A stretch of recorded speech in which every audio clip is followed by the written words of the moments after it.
Hey guys, welcome back to The Legend of Zelda Phantom Hourglass.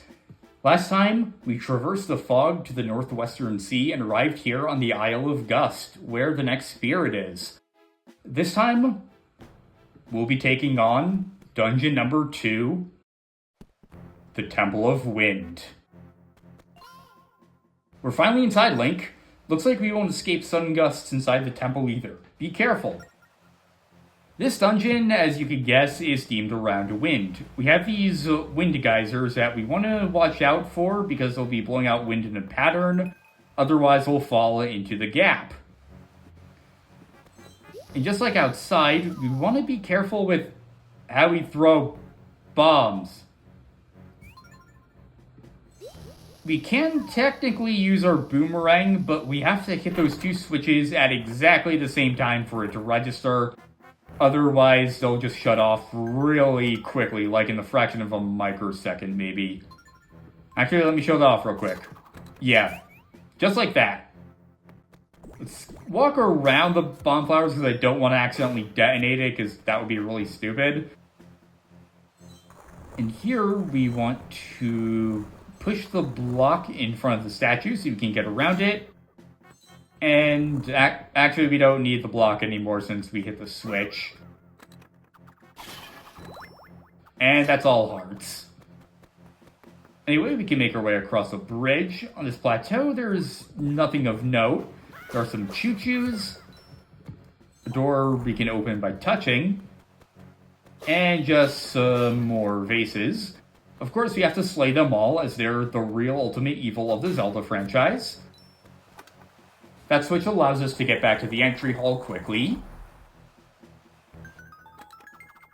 And not sure if we'll get anything from these. Nothing there.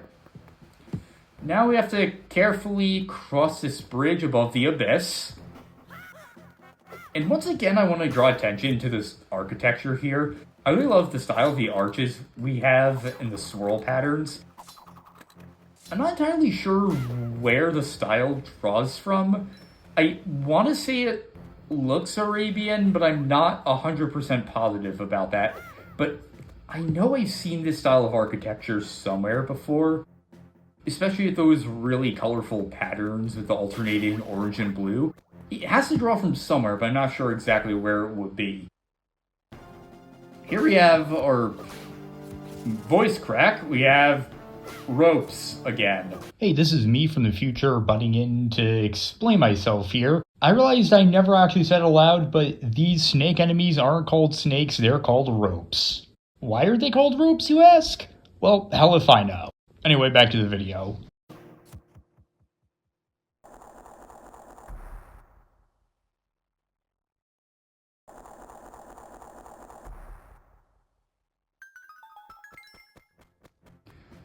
Now that we're done with that, we go along here.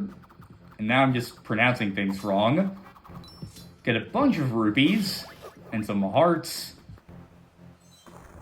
That's not too much of a puzzle, just have to slide the block one square. Take care of the snakes immediately. Ropes, I keep getting it wrong. Here we can go up, but there's blocks in the way. There's a big treasure chest, and that's where we have to put the boss key. Now this way, we have another geyser of wind. Boing oing! The number of treasure chests left here is 1. We know where it is because we just saw it. That's their loss, or is it? Good luck. So as you can see, as implied by this trail, we can push this geyser to the left, and then right it. I said we can right it. There we go. It's another shortcut back to the start. Now we can go to the first basement floor. Another mini-boss really soon. You may not be sure what they are right now. These are rock choo-choos. They have rock helmets that can only be destroyed with bomb flowers. Once those are destroyed, they can easily be defeated with a simple sword strike. You'll notice that the bomb choo-choos will look slightly off before they're revealed. So you want to be careful of that. Although actually, totally normal boulders like the one I just picked up can also appear strange, so it's a bit of a red herring. So you want to be careful and watch your map closely. You also don't want to be too close to them because then the bomb will just blow up in your face.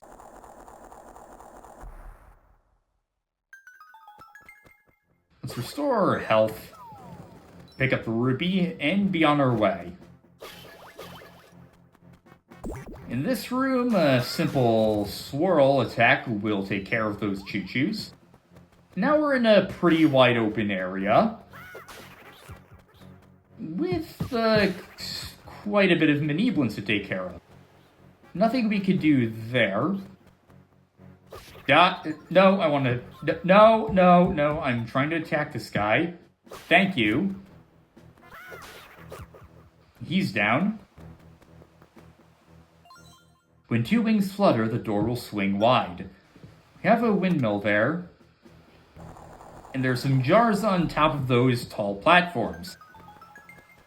In order to progress, we have to make our way up there and aim them right so both are blowing. That switch opens up a pathway in the bottom right corner for us to go through as well. Big red? Well, that's not a big red rupee, it's just a red rupee. I need to get my terminology straight. Now here we can ride along these gusts of wind in order to get this chest. And we have our third courage gem. I didn't notice I hadn't clicked off that screen and I started to try moving again. There's a block we can use to plug up an air geyser, but before we get that, we're going to want to go down the next floor. Now we have a dark pearl loop, some more treasure to sell. Actually, now that I think... Wait. I think I'm remembering something wrong. We're supposed to drop to the left and then put the block over one of the geysers so we can proceed. Only thing is, I'm not sure exactly which one it... No, it's this one, yeah. We're supposed to put it over that one, so when we ride the gusts of wind, we land on it, and then we can go to the right. Yeah, that's how the puzzle works.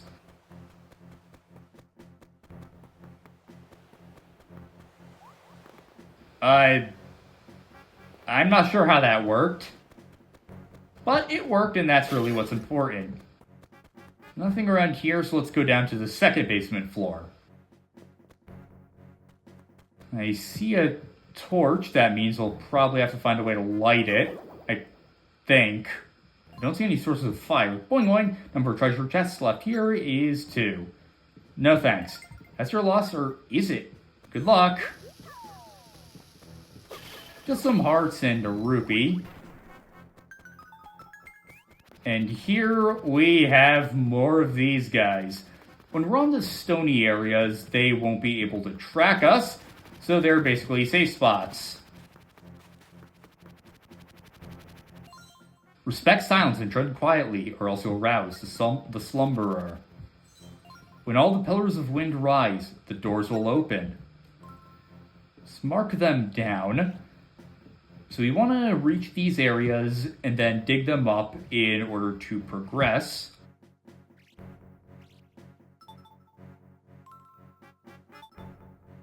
There we go. Before we do that, run along here because we have quite a bit of free spot. There's another torch we can't do anything with yet. I think. I hope I'm not misremembering it. Walk slowly. Ah! So those gusts of wind are what open the torches. Get the treasure chest. Yet another power gem, that's number 5. You can also wait until the mold worms finish their moving cycle and they'll respawn back where they begin. I'm also just noticing that looks like a 4-leaf clover. Oh, it's supposed to be a propeller, I get it now. I just made it out. This is probably going to be the riskiest one since we don't know the terrain up this way. Okay, now let's just take it slow. Alright, there's no way it'll activate when I dig this up. I can't believe I actually got that right. Oh, it was right beneath me. Oh, what the heck? Let's get it. Shit.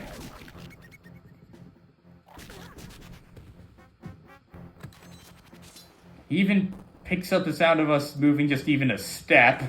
Opens that door. Cool strobe lights you got, even though I know it's something flickering.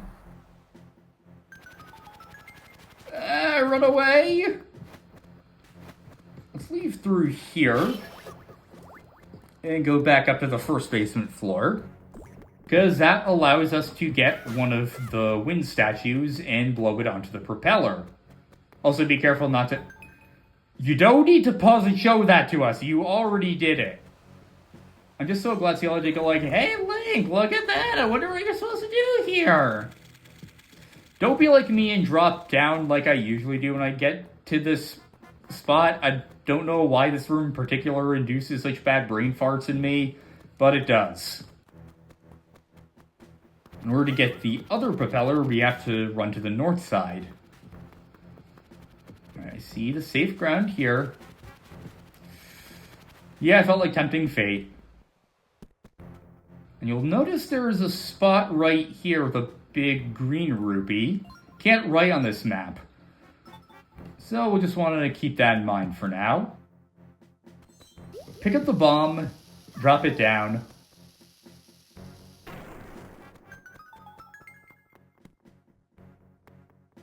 And before we do anything else, let's make mark of the rupee in the wall here.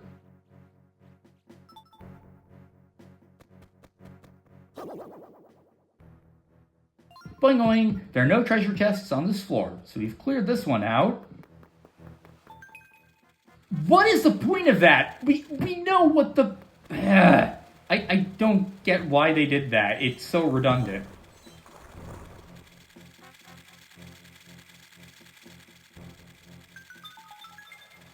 That gives us a small key. You got a small key. Use this to open locked doors. Touch a door to open it, you can only use it once. Now we want to go back down to basement floor 2. No, we can't go that way. We have to ride the wind current again.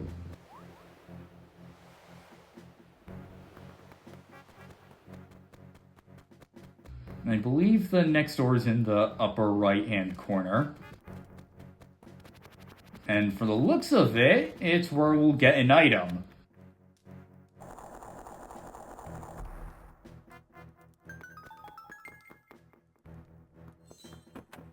And indeed, you got bombs. You can hold up to 10 in your bomb bag.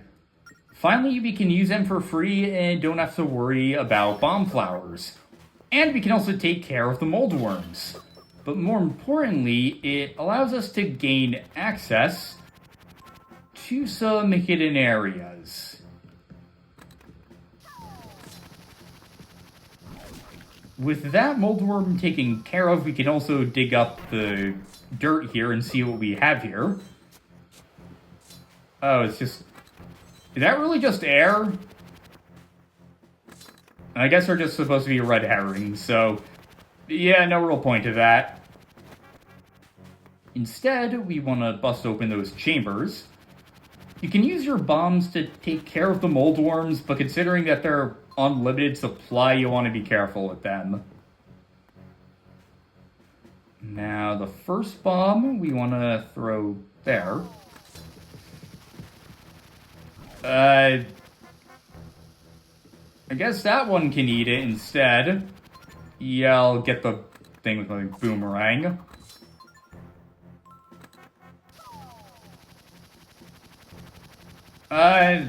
Two mold worms with 2 bombs, I guess. Now, if you guys could please stop eating the bombs for once. The one time I don't want you to. Now,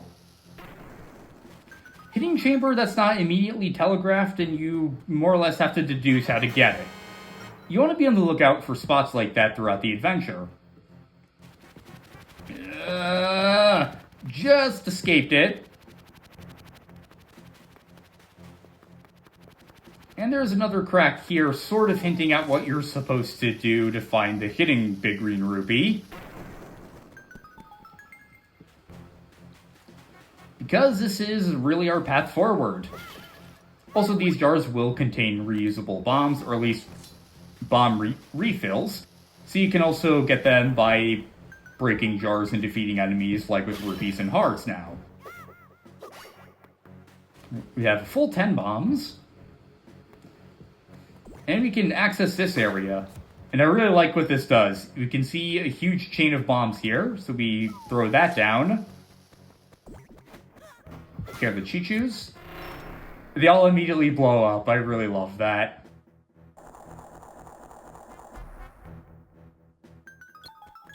And there's a timer to it, so if you're at the beginning of the hallway, you'd have to go... Yep, that's an enemy. There we go. One of you two boulders is going to be a choo-choo. Blank faces can hide truth as well as blemished ones. Study the walls carefully. And I believe that means also the bombs can blow up the boulders on their own. If you see a wall that looks strange or has some marking in front of it, or possibly behind it too, you want to throw a bomb there and see if it detonates, or at least crumbles, because that usually means there's something hidden behind there. Nothing we can see here, and there's also no other spot we can use the bombs here in this hallway, even though it kind of sounds like that'd be something they do. And the staircase allows us to go back up to the first floor, in a completely new area. And like I said, you also want to look behind the walls as well as in front of them, because that's where we have to go to get forward. You're also a choo-choo in disguise. Is either of you a choo-choo? No. Let's just break both of them. Heart, rupee. Over here, nothing in those. Cheapskates. There we go, there's some more bombs. Here, I believe you're supposed to put 2 bombs there, but I wonder if a perfectly placed bomb right in the center, it's a little off. Yeah, you have to use 2 bombs on either side. How is that? Okay.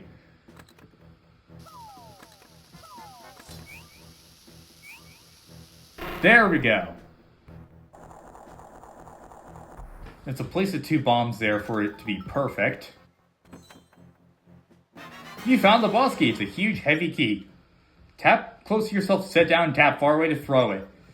And here we basically have the power gem idea, but again, this one is literally right next to the place where you put it in. I don't get why they did that. At least, like, the Power Gem Temple of the Ocean King was, like, a unique challenge and stuff.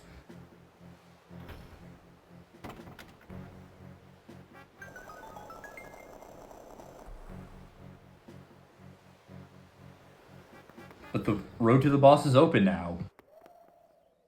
All you can hear is howling wind.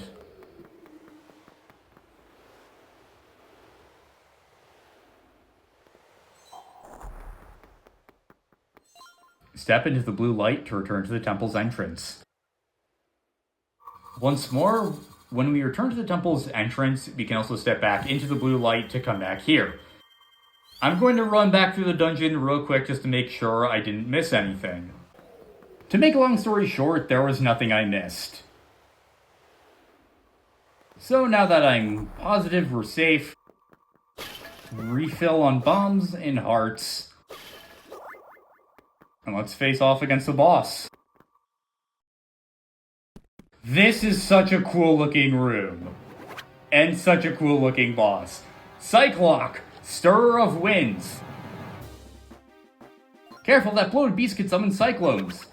Cyclok will float above the spots on the ground, some of which have, well, cyclones. You want to throw a bomb into the cyclones to send it up, and once it's on the ground, wail away on it. Cyclok's name in Japanese, as much as I like its English name, its title, actually no, it's not Stir. Okay, I got a bit confused. It's not its name in Japanese, but rather its title, its equivalent of Stir of Winds. In Japanese, it's called... okay, yeah, that was bad timing, and... I was trying to say, in Japanese, it's called the Tornado Devil Skyfish. That's way cooler than Stir of Winds. Okay, now you go in there. What? I usually don't have this much trouble getting it right. I guess you have to... Usually he's pretty consistent about going above the cyclones. I'm not sure why he just isn't now. Okay. If you're... That was... What? The hell is he doing? Okay, that usually isn't... The fight usually doesn't go like this. If you run out of bombs, you also have bomb flowers in an emergency.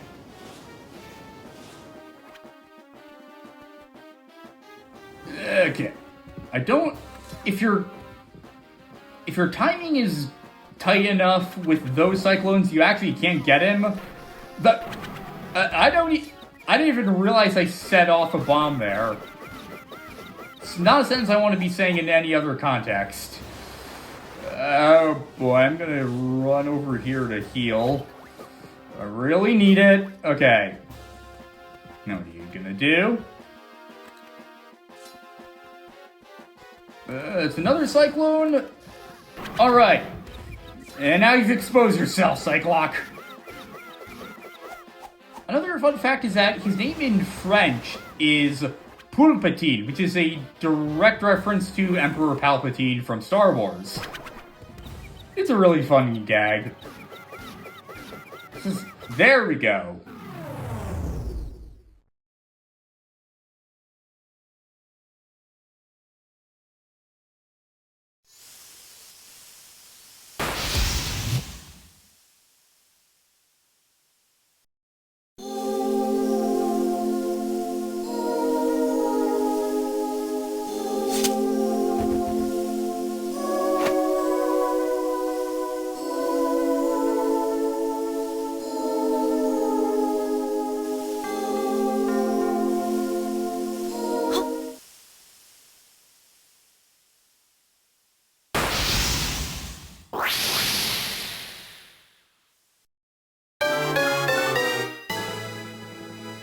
You got more sand for the Phantom Hourglass. 2 minutes have been added.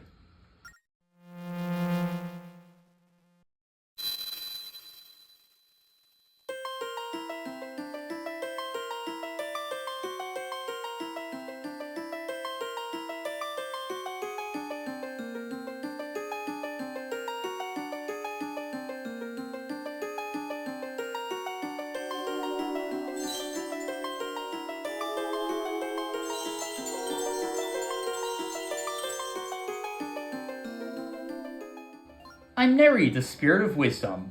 Thank you for slaying that vile monster. Now the seal has been broken, I'm free. Luckily, this time it's a Spirit of Wisdom, Neri. We came all this way to seek your help. The Ocean King must be locked up somewhere too. The Spirit of Power is with you. Of course I'll help.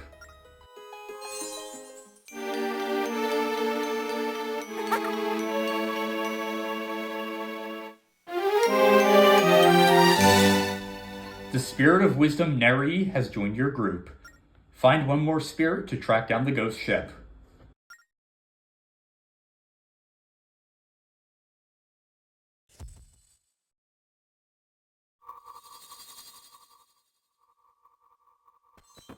And our reward? You got a heart container. You increased your life by 1 and refilled your hearts. Before we go, I just want to take the time to appreciate this arena. I love the way the ocean looks, the precipice, and once again the architectural style. I love the serpentine look of the top. It kind of makes me think of Rayquaza or Rayquaza. I still don't know what the right pronunciation is, and I've been playing those games for a really long time now. But my point aside, the design of the locations in the lesser-known Zelda games really don't get the credit they deserve, and I just want to take some time to appreciate them. Also, the way the clouds look and the color of the sky, the turquoise tone to it. Also, the tile work here is really pretty.